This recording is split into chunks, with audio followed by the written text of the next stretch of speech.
Hello everyone, कैसे हैं आप सभी। आप सभी का स्वागत है हमारे अपने यूट्यूब चैनल लर्न विद प्रीत चौधरी में। आज की जो हमारी क्लास रहने वाली है वो रहेगी संगणक वैकेंसी आपकी 2023 पर।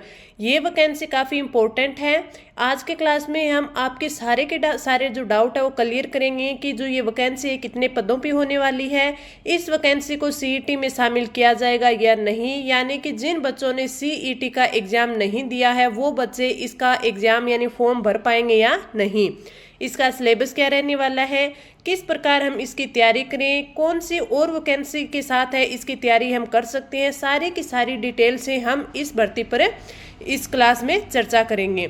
साथ में ही हम इसमें ये भी देखेंगे इसकी जो प्रोफाइल है वो कैसे होती है, क्या काम होता है, दूसरा कि इसमें प्रमोशन है वो कौन कौन से होंगे, इसमें हम किस किस पद पर जा सकते हैं, सारी की सारी चर्चा इसी क्लास में हमें करेंगे। तो चलिए सबसे पहले हम देखते हैं कि इसकी जो वैकेंसी है हम फॉर्म भरेंगे तो इसकी योग्यता क्या रहने वाली है, और साथ में ये कि ये सीईटी में शामिल होगी या नहीं होगी। सबसे पहले हम बात करते हैं संगणक भर्ती की कि इसकी योग्यता क्या है। तो इसकी योग्यता है आपकी ग्रेजुएशन यानी आपकी डिग्री। आपने अब हम डिग्री करते हैं तो तीन चीज़ों में बेसिकली होती है कि बीकॉम है, बीएससी है या फिर बीए है। तो जिन बच्चों ने बीकॉम कर रखी है तो वो तो सारे के सारे इस फॉर्म को अप्लाई कर सकेंगे, यानी संगणक भर्ती है इसका जो अप्लाई है वो कर सकेंगे, एग्जाम दे सकेंगे। और बीएससी और बीकॉम करने वाले बच्चों की बात करें तो उन्होंने अगर ये जो 3 साल की डिग्री होती है 3 साल में कोई भी एक साल स्टैटिक्स, इकोनॉमिक्स या मैथ से एग्जाम दिया है, उसे पास किया है, तो वो भी इस भर्ती के लिए एलिजिबल है।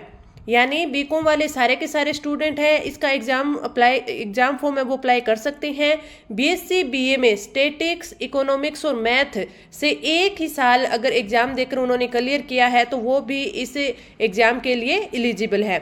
बात करें कि इस एग्जाम में जो पेपर होगा वो उसमें नेगेटिव मार्किंग होगी, तो हाँ उसमें नेगेटिव मार्किंग होगी 1/3।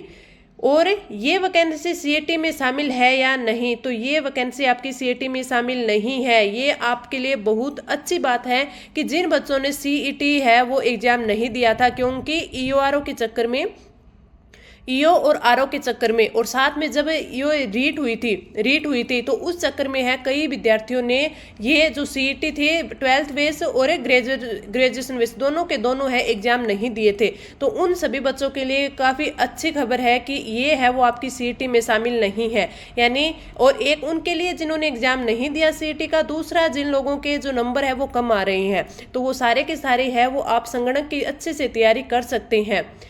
इसमें एक बात और है, जो मैंने कल है वो आपको जूनियर अकाउंटेंट की भर्ती के बारे में डिटेल से हमने क्लास ली थी, उसमें मैंने आपको पूरी डिटेल से बताया था कि जॉब प्रोफाइल कैसी होती है, इसके जो एग्ज़ाम होंगे वो कितने एग्ज़ाम होंगे, सिलेबस क्या रहेगा, पूरा डिटेल से बताया था। और उसका जो सिलेबस है वो मैंने आपको टेलीग्राम ग्रुप है हमारा लर्न विद प्रीत चौधरी उस पर प्रोवाइड करवा दिया था। तो आज भी मैं जो संगणक का जो आपका सिलेबस रहने वाला है वो मैं जो हमारा टेलीग्राम चैनल है उस पर प्रोवाइड करवा दूंगी। उस क्लास में कई बच्चों के डाउट थे, वो डाउट है मैं थोड़े क्लियर करना चाहूँगी। पहला डाउट ये था कि मैम सीईटी में किस हिसाब से है वो बच्चों को क्वालिफाई किया जाएगा, सीईटी में किस हिसाब से बच्चों को क्वालिफाई किया जाएगा, यानी कि सीईटी में जिन बच्चों के मार्क्स है वो 150 से कम है, 100 से ऊपर है, यानी 150 से 100 के बीच में है, वो बच्चे जूनियर अकाउंटेंट की तैयारी करें या नहीं, या फिर उनको है वो 15 गुना पास किया जाएगा, 15 गुना पास किया जाएगा। तो आप एक चीज़ याद रखिए, जो सीईटी का आपका एग्जाम है उसके लिए जूनियर अकाउंटेंट है वो सीईटी में ही शामिल है। जिन बच्चों ने सीईटी का एग्जाम नहीं दिया था तो वो अब की बार है वो जूनियर अकाउंट नहीं दे सकेंगे। तो इसके लिए अच्छा विकल्प है कि आप संगणक भर्ती है इसकी तैयारी अच्छे से करें। दूसरा, अगर आपके नंबर है वो 150 आ रहे हैं सीईटी के अंदर तो आप अच्छे से इसकी तैयारी शुरू कर दीजिए। आपको या तो होगा कि इसमें है 15 गुना बच्चों को शामिल किया जाएगा, या फिर वो ऐसे निर्धारित कर देंगे कि 150 वाले से ऊपर वाले बच्चे, या फिर जो मिनिमम है वो 40% क्वालिफाई किया है यानी 40% वाले बच्चे हैं वो आपके जूनियर अकाउंटेंट का फॉर्म अप्लाई कर सकते हैं। तो पहले जब तक ये हो सकता है कि अगले वीक तक या इसी मंथ में इसी मंथ के लास्ट तक है वो नोटिफिकेशन जारी कर दे जूनियर अकाउंटेंट का। तो आप इस चीज़ पे ना रहें कि आपके नंबर है वो कम आ रहे हैं, 150 आ रहे हैं, 120 आ रहे हैं, इसके बीच में आ रहे हैं।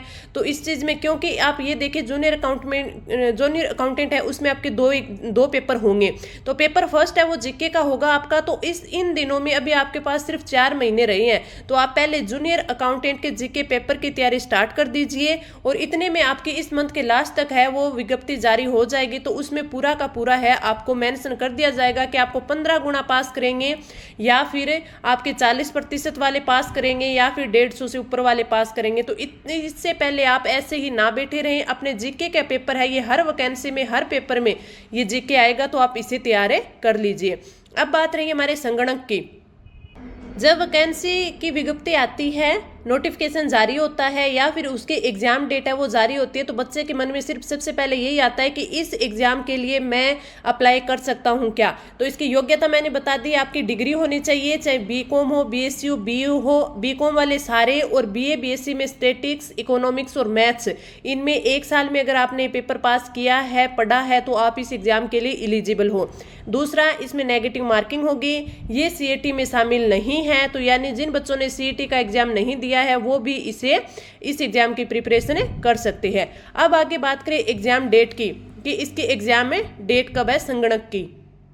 तो वो भी मैं आपको जो RSSB ने जो अपना जारी किया है, जो कैलेंडर जारी किया है, उसमें बता देती हूँ। संगणक की आपकी है 5 नंबर पे दी हुई है, संगणक सीधी भर्ती परीक्षा 2023 14 अक्टूबर 2023 को मॉर्निंग शिफ्ट में। तो आपकी ये सीधी भर्ती है पहली बात तो, यानी ओनली इसका एग्जाम ही होएगा, कोई इंटरव्यू वगैरह कुछ नहीं है।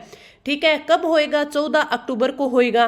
तो आप देख लीजिए कि आपके पास कितने दिन बचे हैं। 14 अक्टूबर को इसका एग्जाम होएगा, और संगणक सीधी भर्ती 2023 है। अब मैंने आपको बता दिया कि आप एलिजिबल हैं, एग्जाम डेट कब होगी। अब इसके सिलेबस की और इसकी बात करते हैं कि इसकी ग्रेड पे कितनी है, इसका वेतन कितना है, क्योंकि बच्चे सबसे पहले एग्जाम फॉर्म है वो अप्लाई करने से पहले ये चीज़ देखते हैं कि इसकी ग्रेड पे कितनी होगी, इसका वेतन हमें कितना मिलेगा।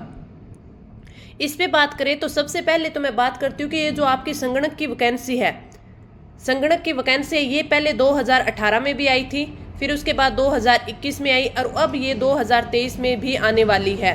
तो आपके अगर 2021 की बात करें तो 2021 में ये 250 पदों पर थी। कितने पर थी? 250 पदों पर थी। 2023 के अगर कुल पद, संभावित पदों की बात करें तो 583 पदों पर आने वाली है ये वैकेंसी, यानी पिछले से दुगनी है ये वैकेंसी। तो आप अच्छे से इसकी तैयारी कर सकते हैं। तो 2023 में संभावित पद कितने हैं? 583 हैं।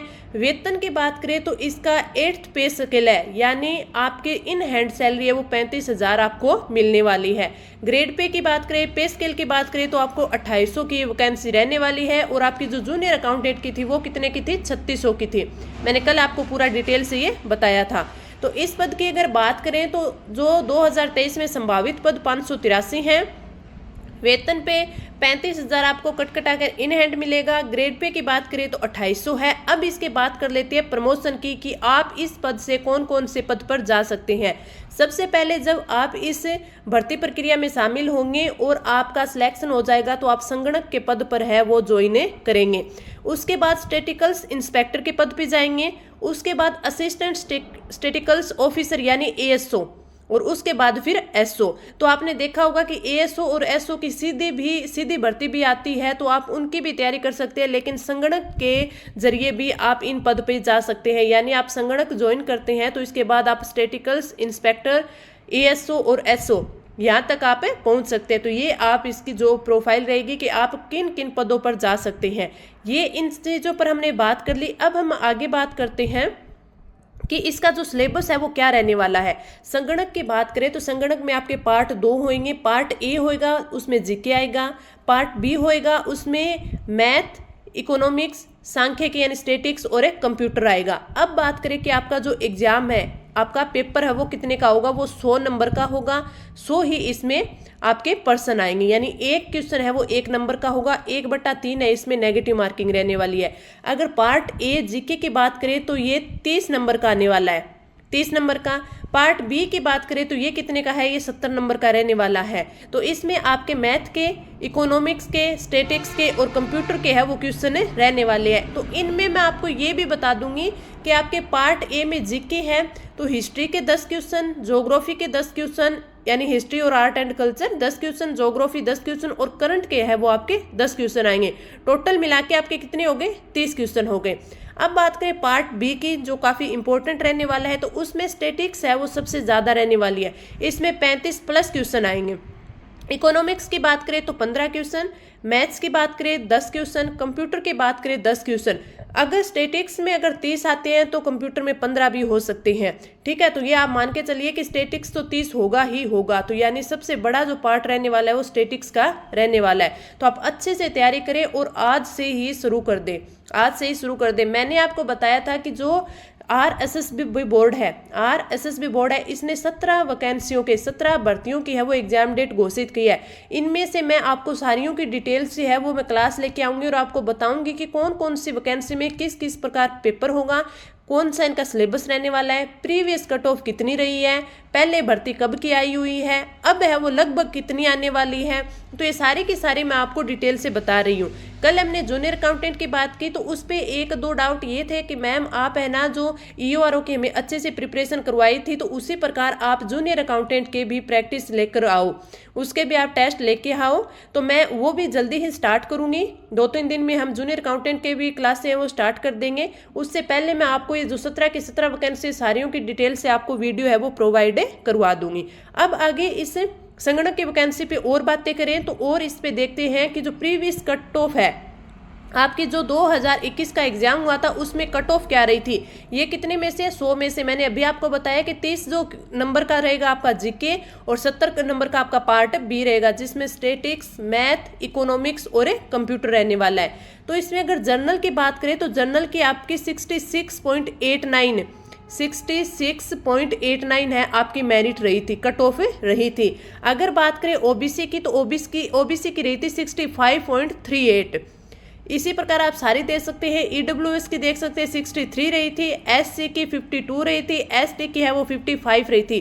तो ये सारी है वो आपके 2021 के आप जिस कैटेगरी में आते हो उसकी आप कट ऑफ देख सकते हो। तो ये आपके 2021 की कट ऑफ है। अब की बार आप मान के चलिए कि आप 80 मान के चले कि कट ऑफ है वो 80 रहेगी, फिर आप अच्छे से इसकी प्रिपरेशन करिए। मैं आपको ये नहीं बता रही हूँ कि इतनी रहेगी, लेकिन आप हर चीज़ को मान के चल सकते हैं। आगे अगर हम, ये तो थी मेरी नॉन टीएसपी की। अब अगर मैं आपको कट ऑफ बताती हूँ टीएसपी की, तो टीएसपी की जो कट ऑफ है वो रही थी, जनरल की रही थी 49.28, फीमेल की रही थी 401026 और SC जनरल की बात करें 40, ST की बात करें तो 41 और ये हॉरिजेंटल रिजर्वेशन की जो कट ऑफ है वो रही थी।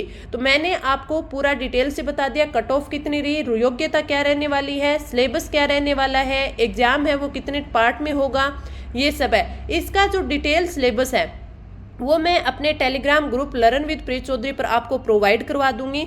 दूसरी बात, आप हमारे चैनल को लर्न विद प्रीत चौधरी को और टेलीग्राम चैनल को लर्न विद प्रीत चौधरी को दोनों को ज्वाइन कर ले। वहाँ पर मैं आपको कोई भी न्यू अपडेट आती है, आंसर की से हो, रिजल्ट से संबंधित हो या फिर आपके कोई भी आंसर की रिजल्ट एग्जाम के नोटिफिकेशन से संबंधित हो, चाहे वो सेंटर की हो चाहे वो स्टेट की हो, मैं सारे के सारे आपको सबसे पहले वहाँ प्रोवाइड करवा देती हूँ। साथ में ही मैं आपके जो RSSB बोर्ड है उसके जो एग्जाम लेने का जो पैटर्न है उसके हिसाब में से मैं आपको वहाँ पे भी जो आपके ये कंटेंट होता है वो भी प्रोवाइड करवाती रहती हूँ, तो आप उसे ज्वाइन कर सकते हैं। इसमें आपको इस क्लास में कोई भी आपका डाउट रहा है तो आप नीचे कमेंट करके पूछ सकते हैं और बाकी अगली क्लास में हम अगली वैकेंसी के बारे में चर्चा करेंगे। तब तक के लिए धन्यवाद।